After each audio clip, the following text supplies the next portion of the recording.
Hello, everyone. Welcome back to Financial News in Palos Heights. And of course, we have Paul Munichel from Ameriprise working with me as a co-host. I'm Brian Jankowski with Channel 4.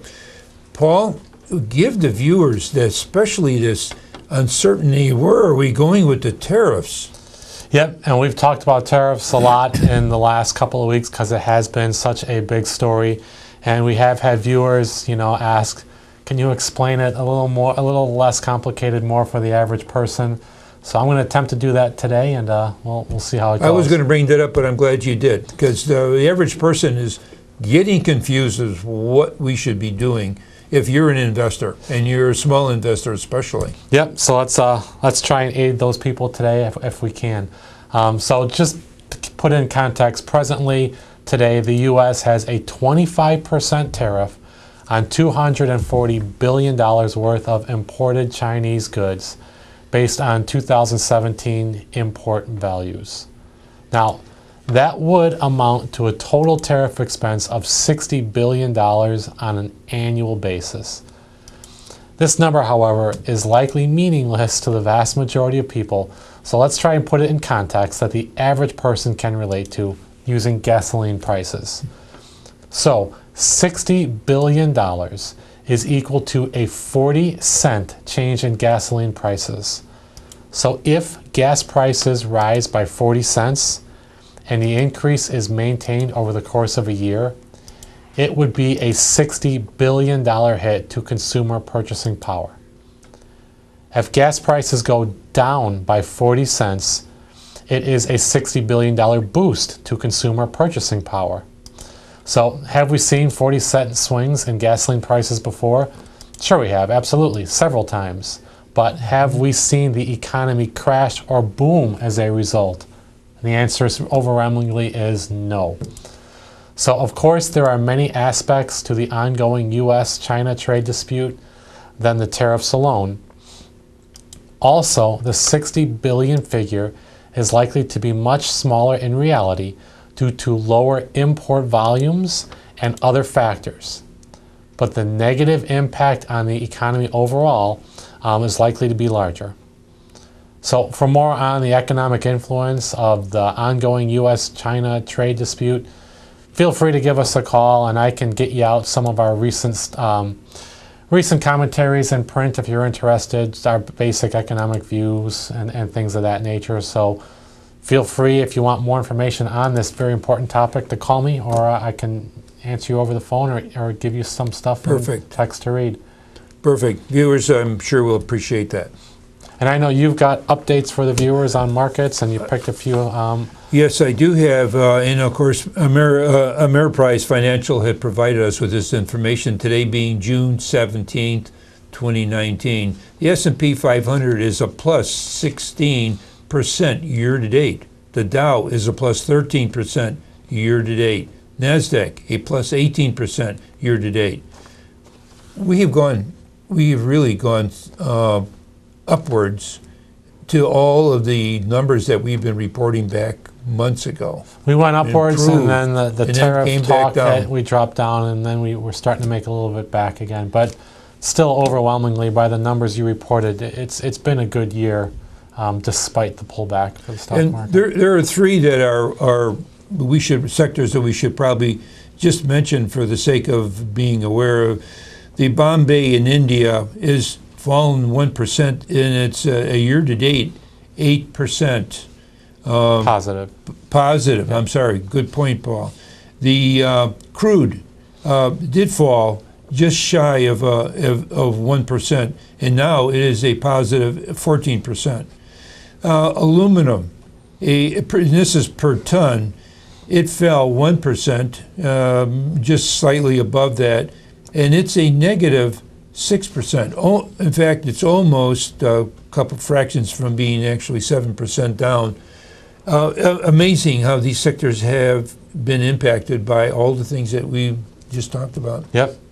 That's why you want to be diversified and own investments in different sectors, because some are up very, very high and some are down very low in the same market. So, and what should be said is tariffs don't affect every sector. They affect everything differently. Yeah. Exactly. Well, stay with us. We will be right back with our show talking about your money. And Paul always has a topic about how to improve on your profile. Let's listen to what he has to say. Stay with us. We'll be right back.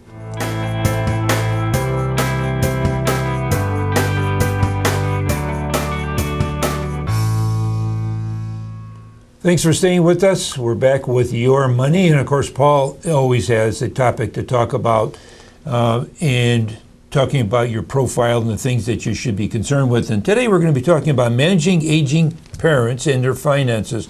Paul, I'm going to let you roll with it. I have some bullet point things that I would like to bring to your attention, so I'll let you go. Perfect. Making financial decisions, it takes time, attention, and energy at any age. So in the case of elderly adults, it can become increasingly difficult to manage daily finances, particularly if their health is declining or they're experiencing a cognitive issue. So if you're providing support to aging parents or plan to in the future, here is some advice on how to handle the situation and prepare for what's to come. And of course, we're going to go right into don't wait to start don't wait to start talking about your finances. Great bullet point, great way to start. So while it may be uncomfortable to ask your parents to discuss their finances with you, it's essential that you are familiar with their intentions for care and what plans they have in place. The first time you broach the subject, emphasize that you are looking for only a high-level overview so that you can have more peace of mind that your parents will be well cared for. This initial conversation can then help set the groundwork for future discussions. Then it's very important that a person should be creating a contact list. Yep, you need that. If your parents experience a sudden change in a health that affects their ability to manage their own affairs, it is important to have a game plan for what happens next. If you anticipate stepping in to pay bills, make insurance claims, and handle other financial tasks, start by asking your parents for a list of contact information for the professionals they work with and where their accounts are held. Keep in mind that you may need to be an authorized user or power of attorney to be allowed to assess certain accounts. Consult with a lawyer to talk through what permission may be necessary for you to step in if the need ever arises. Okay, and it really takes us to, you really need to support or create a network. You need a support network, exactly. Talk with siblings or other trusted family members about what a possible care plan could look like for your parents. While this conversation can be tough to initiate, know it's often easier to bring everyone together while your parents are still healthy and in good mental capacity. Discuss who can realistically provide support and what they can, what costs they may be able to cover.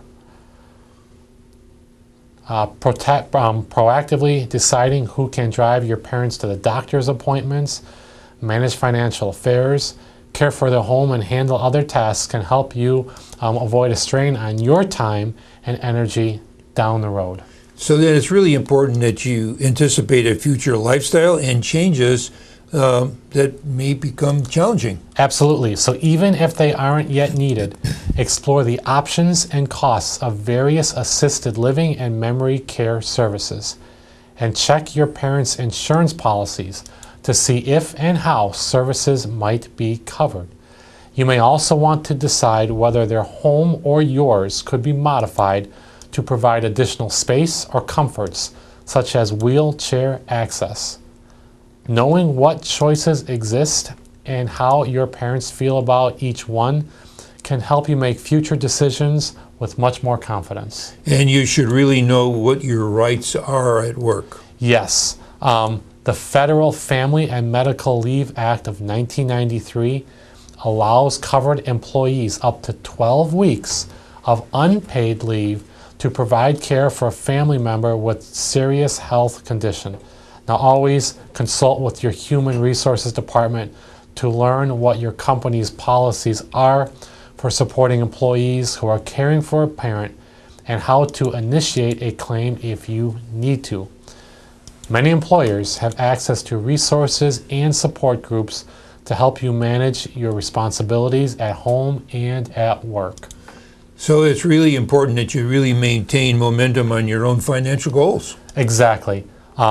It's understandable to want to provide your parents with as much support as you can. It's prudent to look at your finances to see how much support you could provide if it's needed without jeopardizing your own retirement and future healthcare needs.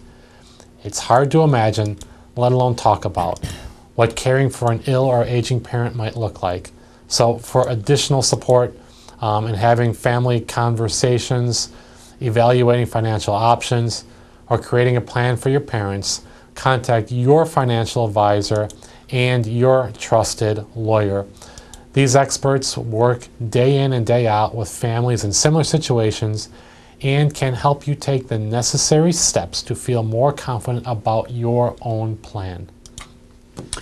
Okay, Paul, is there anything else you want to add to this? And if you would mind closing, if someone would like to talk to you directly. Yeah, just like we'd mentioned in the show, it's an uncomfortable topic to go to your parents and plan for something you don't want to think about. But it's one of those that if you can start to plan for, a plan is always better than no plan.